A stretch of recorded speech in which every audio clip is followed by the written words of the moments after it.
На 26 септември во салонот на Македонската опера и балет со почеток во 20 часот, Македонската филхармонија ќе започне новата концертна сезона 2013-2014. Вие го гледате најновото издание на Урбаните вести. Останете со нас.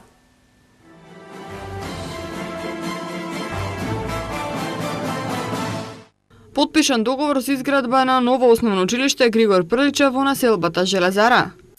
Од 1 октомври храната ќе се пласира само во квалитетна амбалажа.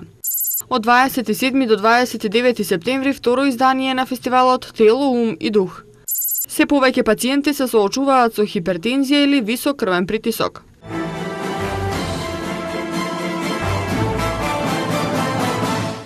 Општина Газибаба и градишната фирма Жикол денеска потпишаа договор за изградба на ново училиште Григор Прличев, кое ќе се гради на местото на старото училиште во населбата Железара. Општината преку Министерството за финансии од Светска банка по проектот за подобрување на општински услуги зема заем во висина од 90 милиони 584 илјади денари за финансирање на овој проект. Томислав Атанасовски. Градоначалникот на општина Газибаба Тони Трајковски и директорот на фирмата Жикол Живко Пандев во присуство на председателот на Советот Милан Андоровски и представниците од Светската банка денеска го потпишаа договорот за изградба на ново основно училиште Григор Прличев во населбата Железара на местото на старото основно училиште. Општина Газибаба преку Министерството за финансии од Светска банка по проектот за подобрување на општинските услови зема заем за финансирање на подпроект за изградба на основно училиште Григор Прличев.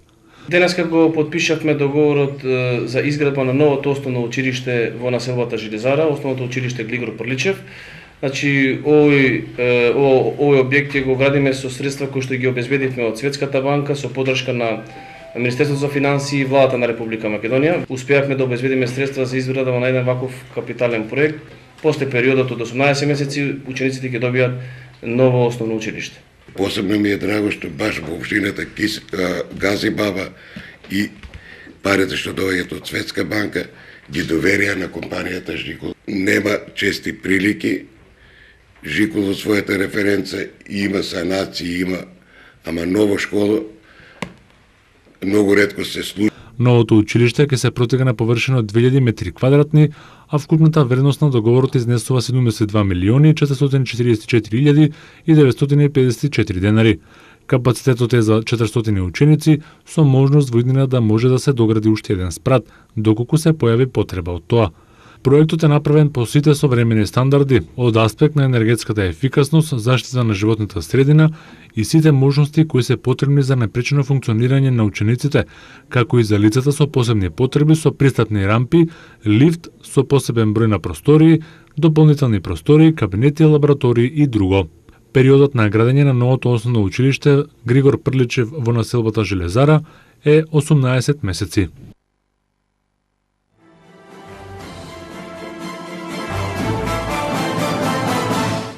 Општина Бутал започна со редовната есенска дератизација за уништување на глодари и други штетници во која ќе бидат опфатени вкупно 1200 шахти. Во првите 2 дена ќе бидат истретирани 530 шахти во населените места Радишани од двете страни на реката Сирава, Расадник, Љуботенски пат и Бутал 1. Во наредните денови ќе бидат опфатени уште 670 шахти во населените места Визбекова, Бутал 2 и Скопје Север. Со есенската дератизација ќе бидат опфатени вкупно 1200 шахти, во кои ќе бидат ставени 3600 мамци од по 150 грама во сите населени места на општина Бутал. Ова акција ќе придонесе во пресред на зимата домовите на граѓаните да бидат заштитени од штетите на глодарите и другите можни последици. Дератизацијата ја врши ветеринарна болница Скопје, средствата се обезбедени од буџетот на општина Бутал. За една недела стапува на сила правилникот за материјали и производи кои имаат контакт со храна. Фирмите за производство и увоз на храна кои нема да добијат одобрение за работа, а ќе продолжат со нивната дејност, ќе следува парична казна. Елизабета Дамјановска. Дирекцијата за храна и ветеринарство е одлучна во својата намера да обезбеди повисоко ниво на квалитетот на храната, која доаѓа до потрошувачите, преку обезбедување на висок квалитет на материјалите кои доаѓаат во контакт со храната. Од 1 октомври стапува на сила правилник според кој производителите и увозниците на храна треба да поднесат барање за одобрување на материјалите и производите со кои работат. Досега се поднесени 114 барања, а според директорот на Агенцијата за храна и ветеринарство Дејан Рунтевски, уште стотици компании треба да добијат одобрување за работа. Досега се решени 31 барање.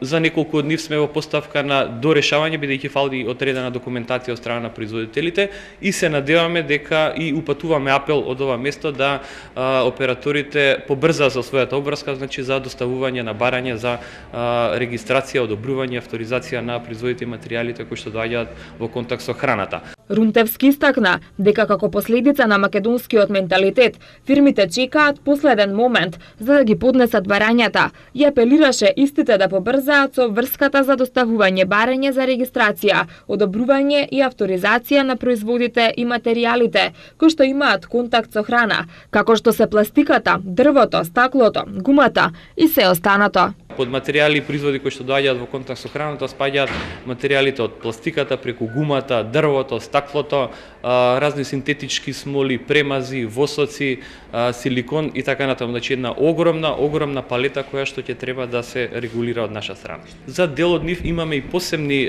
правилници, односно посебни барања за материјалите кои што се особена важност, како што е керамиката или на пример материите кои што се испуштаат преку детските цуцли. Значи дозволени се пластика, стакло, дрво се, меѓутоа има одредени барања кои што треба да ги исполнат производителите или увозниците на овие материјали за да добијат позитивно мислење од страна на агенцијата. Рунтевски нагласи дека доколку фирмите користат материјали без одобрување, ќе бидат парично санкционирани, што се однесува пак до финансиското оптеретување. Истото ќе го почувствуваат само оние компании кои досега работеле под нивото на стандардите и како последица на тоа ќе мора да ја променат амбалажата на производите.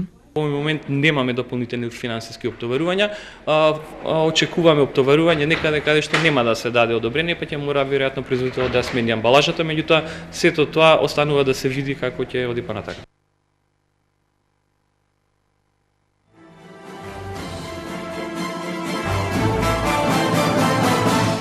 Градоначалникот на општина Центар Андреј Жерновски на жителите на Центар им додели решение за легализација.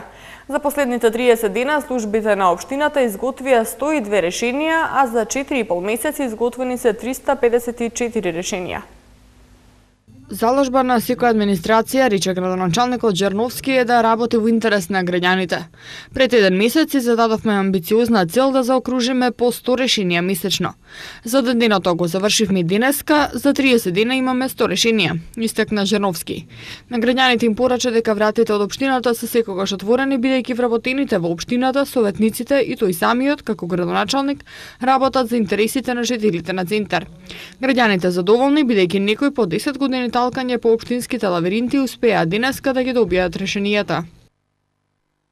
Во Македонската опера и балет од 27 до 29 септември во организација на Сдруженијето Синергија Скопје ќе се одржи второто издание на Фестивалот за здравје и уметноста на живењето Тело, ум и дух.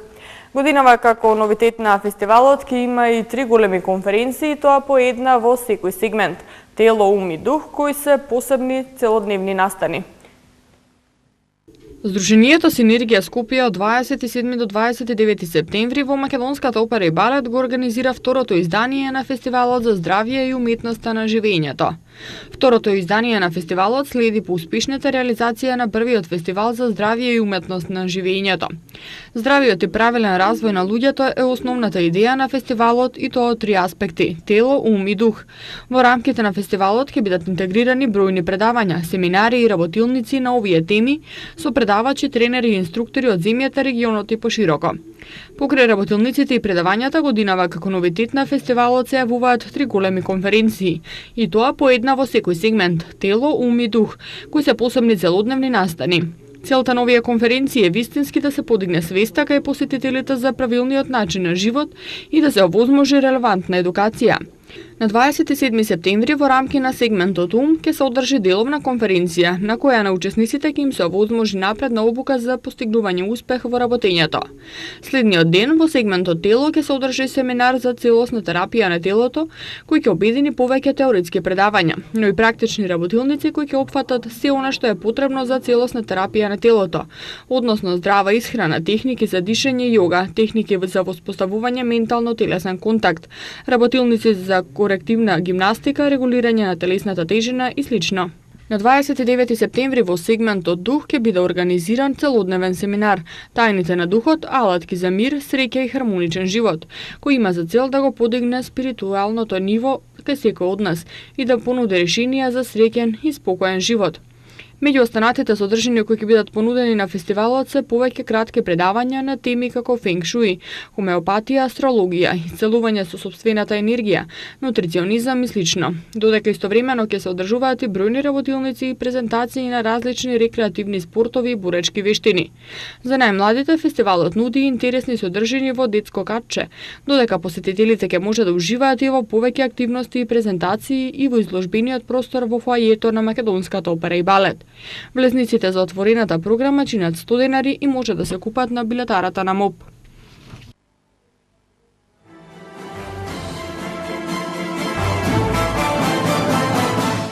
Во средното училиште Јосип Броз Тито во изминатите години се заменети прозорците, а годинава е извршена целосна замена на збесниот покрив на училишниот објект, која со површина од 4620 метри квадратни, со што на околу 1500 ученици ќе им се создадат подобри услови за одржување квалитетна настава. Старите азбесно-цементни табли од покривот се отстранети и одложени во специјален бункер во депонијата Дрисла, а училиштето е покриено со ребреста ламарина. Градот Скопје, како изминатите години, така и годинава во текот на летниот распуст изврши реконструкции на повеќе училишни објекти и спортски сали. Се реализираа проекти во кои што ќе се подобри енергетската ефикасност на училиштата, односно се изврши замена на столаријата и реконструкција на старите покриви на училишните објекти и спортски сали, како и проекти за реконструкција на санитарните јазли на подовите во училниците и во физкултурните сали и се изврши замена на дотрената електрична инсталација. Според последните податоци на Светската здравствена организација, на глобално ниво 1 милиарда луѓе имаат висок крвен притисок и ситуацијата само се влошува.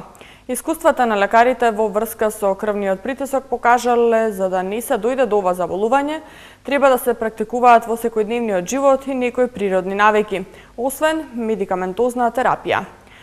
Високиот крвен притисок е многу честа здравствена состојба, која треба да се смета за сериозна прикриена закана за здравието. Уште се нарекува и тивокубиец, затоа што не предизвикува забележителни симптоми или предупредувачки знаци, се додека не се развијат компликации. Покачениот крвен притисок се уште се нарекува и хипертензија, го зголемува ризикот од кардиоваскуларни заболувања, мозочен удар, па дури и проблеми со бубрезите. Според податоци на Светската здравствена организација, на глобално ниво 1 милиарда луѓе имаат висок крвен притисок и ситуацијата само се влошува. Се проценува дека до 2025 година 1,5 милиарди возрастни луѓе ќе живеат со хипертензија. На луѓето кои страдаат од висок крвен притисок често им се потребни лекови за регулирање на крвниот притисок, но освен лековите, промените во начинот на живот и исхраната можат значително да придонесат за подобрување на состојбата. Искуствата на лекарите во врска со така наречениот тивокубиец покажале за да не дојде до ова заболување треба да се практикуваат во секојдневниот живот и некои природни навики, освен медикаментозната терапија. Лекарите препорачуваат да се конзумира повеќе производи кои содржат калиум, а него го има во бананите, во неизлупениот варен компир, потоа свеж сок од портокал. Потоа препорачливо е да се намали внесот на сол во исхраната. Лекарите велат дека вкусен метод за намалување на високиот крвен притисок е конзумирањето на темно чоколадо. Добра препорака би била и дневната физичка активност, пешачење, возење на велосипед, трчање или пливање. Зголемениот крвен притисок е лоша последица и на пушењето. Медицинските експерти препорачуваат намалување на внесувањето на кофеин преку кафе или други пијалоци. Не конзумирате повеќе од 2 кафиња дневно. Лекарите велат дека хармоничните мелодии на класичната музика можат да дејствуваат како терапија за лицата со висок крвен притисок. Поради фактот што високиот крвен притисок не покажува симптоми, многу се важни редовните мерења. Особено внимателни треба да бидат луѓето кои страдаат од дијабетис, затоа што 60% од нив имаат и висок крвен притисок.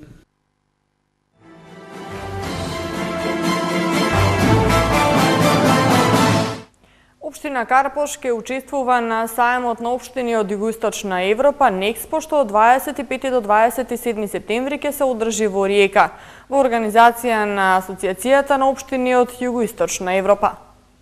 На овој сајам се очекува присуство на 250 градоначалници, представници од локалните власти, од владени институции и здруженија, од агенциите за развој и бизнисмени од Југоисточна Европа. Централна тема на годинишната тркалезна маса ќе бидат евроинтеграциите.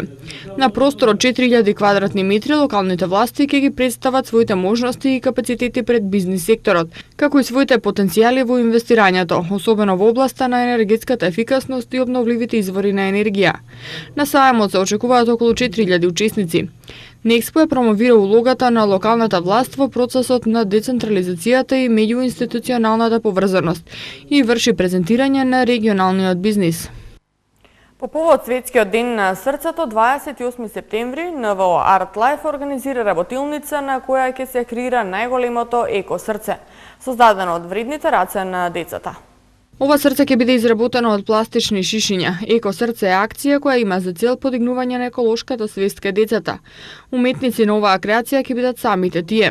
За да се соберат што повеќе пластични шишиња, односно материјал потребен за изработка на ово уметничко дело, а воедно со тоа да се помогне во чување на животната средина, се повикуваат сите пријатели на природата, големи и мали, да донесат најмалку 3 празни пластични шишиња од ладна вода од литар и половина со себе и со своето присуство да учествуваат во создавањето на најголемото еколошко срце.